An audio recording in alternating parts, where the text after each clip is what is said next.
Next, we're moving on to the abdominal muscles, the belly muscles in the front of the torso. The first muscle is the rectus abdominis muscle, also known as the abs muscle or the six-pack muscle. More precisely, it's actually an eight-pack muscle because this muscle each side has 4 sections connected by tendons. Because this muscle is so long, it is separated into sections to make it stronger. The longer the muscle, the less strong it becomes. So the thicker the muscle, the stronger it is. The shorter the muscle, the stronger it is too. So this muscle is separated into smaller sections so that it makes it a lot stronger. Where is this muscle connected to? It's connected to the ribs, also to the xiphoid process, the end of the sternum, and it's connected to the pubic bone. Okay, the purpose of this muscle is to keep our body upright. Because we don't have spine in the front to support our body, we have our abs to support our body from the front. So the ab muscles allow our body to work upright. So the strong abs means we're able to walk upright. So for example, my baby is working on standing upright on her own. So what she's doing is she's actually working out not only her leg muscles, but also her ab muscles to support the weight of her body in an upright position. On the side of the rectus abdominis, there is a muscle called external oblique. The oblique means its fibers are diagonal, like this. Rectus means the fibers are straight down the midline, like this. Abdominis means abdomen, and external oblique means it's actually on the outside because it's more superficial, because there's also internal oblique muscle right under the external oblique muscle. The external oblique muscle connected to the ribs, you can actually see its little kind of like jagged sections because each of these sections is connected to individual ribs. Then the external oblique muscle is connected to the rectus abdominis muscle, as its tendons converge here, and the bottom portion, the inferior portion of the external oblique muscle, is connected to the tops of hip bones, connected to the ilium. External oblique muscle is actually the muscle on the side of the body, so you can see it from the back as well. Okay, and here it's going to be overlapped by this muscle. The latissimus dorsi will overlap the external oblique muscle. External oblique muscle also helps our body to stay upright, and if we wanted to like twist or bend our torso, that's the muscle that's involved in that as well, together with the rectus abdominis. The next part is the upper limbs. We already met the muscle called deltoid. Here's its view from the front. So this shape right here is showing the muscles in the anterior view, so from the front, from the face side, and this is from the back, the posterior view. So here's the deltoid muscle connected to the collarbone and to the humerus in the front, and then connected to the scapula and to the humerus from the back. In the back of the arm, there is a muscle called Triceps Brachii. It is connected to the elbow. There's this big tendon here, and it's partially overlapped by deltoid muscle, but its other end is connected to the scapula right near the shoulder joint. So this is going to be Triceps Brachii. Okay, brachii means arm. Okay, and another arm muscle is Biceps Brachii. Biceps Brachii is in the front of the arm, so it is connected to the elbow region right here, and it forms this nice round shape in the front of the arm, and it's also partially overlapped by a deltoid. So it goes under the deltoid and is connected to the scapula right next to the shoulder joint. The connection between the upper arm and the lower arm is made by the muscle called Brachioradialis. This muscle can be easily seen on the side of the arm, on the thumb side of the arm, so on the lateral side of the arm in an anatomical position, creates this rounded shape of the arm. This muscle is connected to the brachium, so that means to the upper arm. So it's connected to the humerus. It's partially overlapped by the biceps brachii muscle, and then it crosses the elbow joint and is connected to the wrist on the thumb side. That means to the bone radius right here.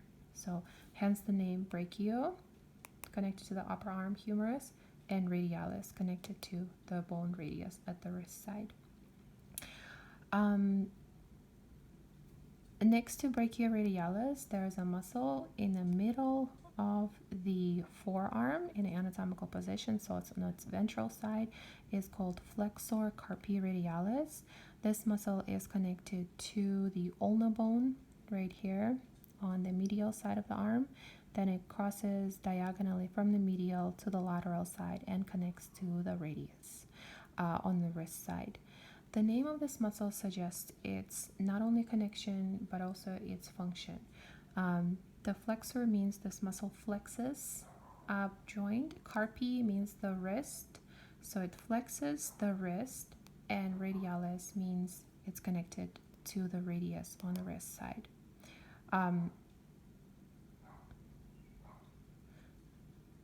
It's not connected to the radius, it's connected to the carpal bones, but on the radial side. So to flex the wrist, you're going to hold your palm in anatomical position, so facing the front, and then you're going to bend your wrist joint. So this is the muscle involved in the flexing of the wrist. And then finally, the muscle kind of like opposite of brachioradialis. So brachioradialis is on the lateral side of the forearm. The muscle we're studying next, called flexor carpi ulnaris, is on the medial side of the arm. It is more visible from the back right here. It's a muscle that flexes the wrist as well, but it's connected to the ulnar side of the wrist. So this muscle is connected to the ulna bone at the elbow end, and then it's connected to the wrist bones, the carpal bones, on the ulnar or medial end. This muscle is also going to be involved in the flexing of the wrist. Moving down to the legs. The legs have the largest muscles of the body because the legs carry our entire body weight. These muscles are used for walking primarily, and they fall into three kind of like regions. The gluteal regions, kind of like the butt muscles, they connect hips to the legs, the leg muscles, and the lower leg muscles. We're going to start with the glutes. The glutes are the largest muscles in the body. The largest muscle of them is Gluteus Maximus, so the biggest muscle of the body by mass. It forms the shape of the butt cheeks, and this muscle is connected along the hip bones. So here we have hip bones, and this is going to be sacrum right here, the triangular bone right between the hips. It's covered by tendons. So Gluteus Maximus is connected to the hip bone, along the sacrum, along the coccyx, the tailbone right here, and then its fibers move across from the medial to the lateral side of the leg, and they all converge and connect to the femur, to the thigh bone in the upper leg portion. Okay. Under the Gluteus Maximus, there's a muscle called Gluteus Medius. That means it's medium in size compared to the Maximus. This muscle is connected along the hip bones, along the ilium, and it is also connected to the femur, but this part is overlapped by the Maximus. The glutes are used for walking. The glutes are used for walking upstairs, for squatting, basically any kind of movement that involves moving our legs at the hip joint. The next group of muscles are called the hamstrings. This is a group of 3 muscles. They are located in the back of the leg. Okay, and these muscles are connected to the hip bone under the Gluteus Maximus, and then they are connected along the shaft of femur, and then across the knee joint to the bone called tibia. So there's 3 hamstrings. Here's a view of the hamstrings. So they cut away the gluteus muscle. So this is Gluteus Maximus, Gluteus Maximus. They cut it away here and here to show what's under the Gluteus Maximus.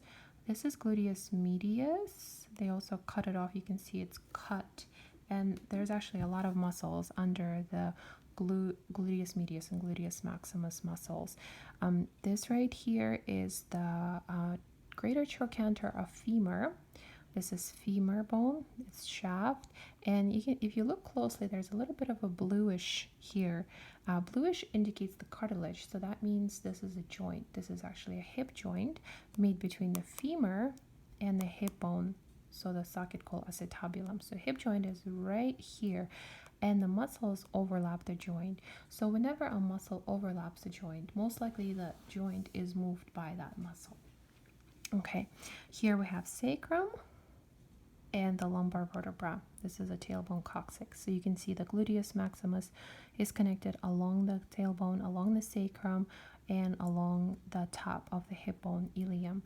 And then the Gluteus Medius is connected to the ilium of the hip bone. And here's the connection of the Gluteus Maximus to the shaft of femur, right on the lateral side of femur. This is the trochanter. Other muscles connected to the hip bone here and to the femur, they have this kind of like triangular appearance. They're wider at the hip side and connect to the top of the femur. Okay, some of these muscles, I think this is called Gluteus Minimus. Yeah, this one is called Piriformis because it's shaped like a pear, kind of like a light bulb if you look at it kind of upside down. Some of these muscles I don't even remember the names of. What I wanted to show you about these muscles is that there is actually a nerve, this yellow kind of like cord, that is a nerve. This is called sciatic nerve. Here we go, sciatic nerve. This is the thickest nerve in the body. This is the nerve that originates in the lower spinal cord, and it connects the spinal cord to the legs. Okay, so this sciatic nerve passes right in between the piriformis muscle and other deep gluteal muscles right here. So sometimes when the piriformis muscle gets overworked from like excessive walking, sometimes even overdoing exercises and even yoga, the piriformis muscle can get kind of like tight, and that could actually rub on the sciatic nerve and cause a condition called sciatica, where that sciatic nerve gets inflamed because it's been rubbed or compressed by the nearby muscles, and it actually creates a lot of pain deep in the glutes. So if you have a kind of like shooting pain deep in the glute, sometimes that is from the sciatic nerve being pinched by the piriformis muscle and other nearby deep glute muscles. So sciatic nerve pain can radiate from the gluteal region down into the leg, and that is referred to as sciatica. Going back to the hamstrings, so here's our hamstrings. They're situated along the back, the posterior portion of the femur, and they actually are connected to the hip bones, to the ischium. So this is going to be the ischium of the hip bones, and this is the connections of the hamstring muscles. This right here is a ligament, and this right here is the tendon of the hamstring muscle on the lateral side called biceps femoris. Biceps femoris, if you drew a line in the middle of the leg, the midline, it'll be right here. So biceps femoris is more lateral to the midline. So it's going to be the outside of the leg. This is the inside of the leg. This is where legs touch. This is the outside of the leg. So biceps femoris is this muscle right here that is connected to the lateral side of the knee joint and to the ischium of the hip bone and along the shaft of femur in the back. Next to the biceps femoris, there is a smaller muscle called semitendinosus. Semitendinosus. It also starts at the ischium of the hip bone, and it runs along the biceps femoris right next to it and connects to the medial opposite side of the knee joint. Under the semitendinosus, there's a muscle that is thicker, and it's called semimembranosus. Semimembranosus. So it's overlapped by the semitendinosus. This muscle also is connected to the ischium under the deep 2 semitendinosus and on the medial side of the knee. So this muscle right here, you can see it's one side, it's overlapped here by semitendinosus, and some of it is visible here. Okay. The hamstrings have very kind of like ropey tendons that are connected to the knee. And these 3 tendons of the biceps femoris, of the semitendinosus, of the semimembranosus, you can actually feel them in the back of your knee as these kind of like hard strings that you can kind of like move around easily. They almost feel like bones, but they're not bones. They're a little bit more flexible than bones. They don't have calcium. They're made out of collagen, which is pretty tough anyway, but they're more of a flexible tissue than the bone. So you can feel them in the back of your knee. This muscle right here is not a part of hamstrings. This muscle belongs to the groin muscles. We'll go over them next. This is the muscle that is located kind of like in the medial side of the leg where the legs will touch.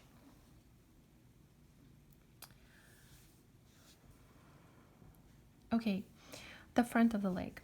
The front of the leg is formed by the quads or Quadriceps femoris muscle.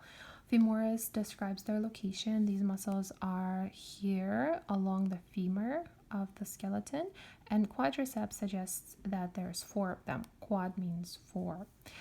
In this view, you can only see 1, 2, 3 quads because the 4th quad is deep to these quads. So this is where the quads are.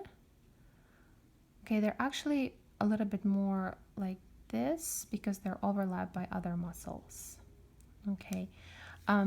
The muscle that overlaps the quads diagonally like this from the lateral to the medial side, it starts at the hips, at the ilium, then it wraps around the leg and connects to the side of the knee like this. This muscle is called Sartorius muscle. So you can kind of see the Sartorius muscle marks the border between the quads and the groin muscles. The groin muscles inside of the legs, in between the legs here. Okay. The muscle on the side of the quads, this muscle right here, is called Tensor fascia lata. This muscle begins at the hips, at the ilium of the hips, and then it runs along the side of the leg, and it actually becomes a really long tendon that is kind of like begins like at the top of the thigh and then runs to the side of the knee. This tendon is called Iliotibial Band or IT band on the side of the leg. So it's a part of the tensor fascia lata muscle that begins at the ilium and connects to the tibia on the lateral side of the knee. IT band and fascia lata. I think I'm gonna go over it in a minute.